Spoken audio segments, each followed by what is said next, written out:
বিভিন্ন কম্পিটিটিভ পরীক্ষাগুলোতে যে রিজয়নিংগুলো আছে তার দুটো রিজয়নিং নিয়ে আজকে আমি আলোচনা করছি। এখানে একটি ছক রয়েছে যেখানে প্রশ্নবোধক চিহ্নটি যে আছে তার মানটা আমাদের খুঁজে বের করতে হবে।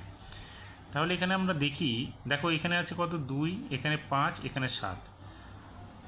তাহলে এখানে আমরা যদি দেখি এখানে 2 থেকে -+3 করে আমাদের এখানে 5 হয়েছে, আর 5-এর সঙ্গে +2 করে আমাদের 7 হয়েছে। এবার এখানে যদি দেখি তাহলে এখানে আমাদের +4 করে হয়েছে, আর এখানে +2 করে হয়েছে। এবার এটার ক্ষেত্রে যদি দেখি তাহলে এখানে কি আছে, 2-এর সঙ্গে +4 করে হচ্ছে এটা হয়েছে, আর এটার সঙ্গে আমাদের কত +2 করে হয়েছে।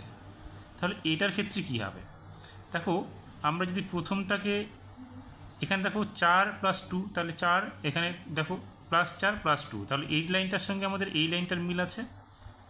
তাহলে আমাদের এই লাইনটার সঙ্গে আমাদেরকে এই লাইনটার মিল দেখাতে হবে।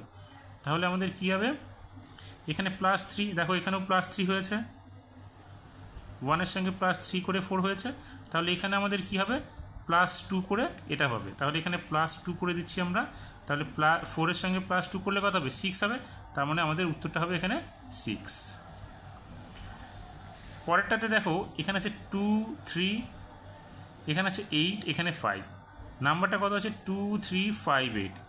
তার মানে এখানে 2, 3, 5, 8 এইভাবে নাম্বারটাকে আমাদের ধরা হয়েছে। তাহলে এটা 2, 3, 5 তারপরে 8, অর্থাৎ সংখ্যাটা হলো কি 2, 3, 5, 8। এবার এই সংখ্যাটার ক্ষেত্রে দেখি এখানে 5, এখানে 3, এখানে 2, এখানে 8। তাহলে 5, 3, 2, 8। তাহলে এটার ক্ষেত্রেও একই প্রযোজ্য হয়েছে, অর্থাৎ 5-এর থেকে 3 এসছে সংখ্যাটা, তারপর 3 থেকে 2, তারপরে 2 থেকে 8। তাহলে সংখ্যাটা কি হলো আমাদের 5, 3, 2, 8। তাহলে এখানে দেখো 6 আছে, তার মানে এটাও এই একই পর্যায়ে যাবে। 6-এর পরে এখানে আসবে সংখ্যাটা, তারপরে এইখানে যাবে, তারপরে এইখানে যাবে।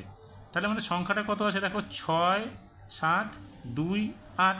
তার মানে আমাদের এই সংখ্যাটা মিসিং আছে, 7 সংখ্যাটা। তাহলে এই 7 সংখ্যাটাই আমাদের উত্তরটা হবে এখানে। তাহলে এটা হবে 7।